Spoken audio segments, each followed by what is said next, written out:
and my daughter was in the living room, and at the time I had this fabulous Franklin planner with my whole life in there. And I'm in the kitchen preparing an elaborate gourmet dinner for my family. I didn't. But I was thinking about it. And then I came back in, and I noticed that Haley, my daughter, is on the floor with my planner open with a big black permanent marker in her hand. So I walk in, and I'm like, just ready to pounce. And she, at 2.5, said, "Mommy, stop and take a big, deep breath." And I thought, okay, she's right. Stop. She hit that pause button for me. So what are the typical things that might become the object of our cravings, of our desire? For women, it might be carbs. For men, maybe sex. For women, it might be shoes. For men, maybe sex.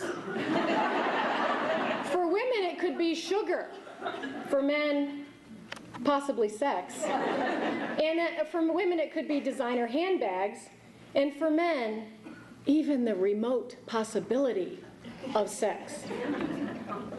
Now, Matt back there suggested that I might be a little unfair and one-dimensional, a lens that I was looking at men. So he said I should have at least included a sandwich as an object of a desire for men.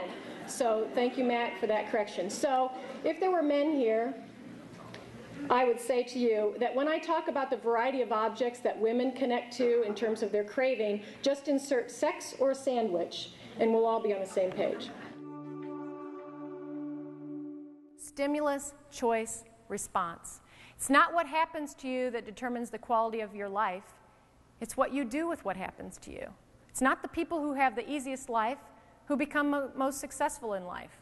It's those who know how to respond to the trials and tribulations and the crises that occur. To all of us. That's the human condition. Allow some grieving time. As you make these radical, wonderful, fabulous, scary changes in your organization, in your restaurants, you have to recognize that you'll have some people who are hunkered down, holding on to the past. Give them a little bit of grieving time. People always ask me, well, how much exactly? That's the art of leadership. There is no formula for that one. You'll know it. You'll know how long, and it varies per person. It varies per person. The magic quarter second, because we only have about a quarter of a second before our habits kick in, before our personality takes over, and before all our ingrained patterns start playing out.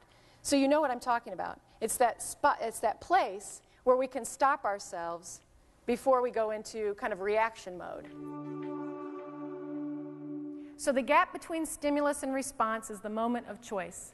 Now, when good things happen to us, when that's the stimulus that we're experiencing, it's easy to make a positive choice. But when something comes at you that's negative, a disgruntled customer, an unhappy coworker, then it's much harder to make a winning response in that moment of choice. We sometimes react. We react without thinking. Our habit kicks in. Somebody's pressed our button, and we don't stop ourselves before we react. Old-style change leaders believe in authoritative, top-down imposed change. They do so without explanation. They impose change and they say something like, "Do it because I said so." There was a samurai warrior who was running through the woods because he was being chased by a bear. The bear chased him off a cliff, and he was falling off the cliff. He reached out and grabbed a hold of a branch that was extending from the cliff wall. He was holding on for dear life, and he hadn't fallen very far. And the bear was reaching down with his giant claws, trying to grasp that warrior and grab him and bring him up. And the warrior looked down on the ground. He didn't have far to drop, but on the ground were these lions waiting for him to drop, holding on to his branch, his lifeline. And then he looked to where the branch was extending from the cliff wall, and he sees groundhogs nibbling away at the branch. You been there? And then he notices on the end of his branch For some reason, there's this wild clump of strawberries growing there. And he reaches out with one hand and he grabs a strawberry and he takes a bite and he says, "Ah, delicious." We all have bears of our past, lions of our future, and groundhogs of our present that are there all the time. But can we just enjoy the strawberry, that's right now? That's right here, right now. That's practicing gratefulness in turbulent times.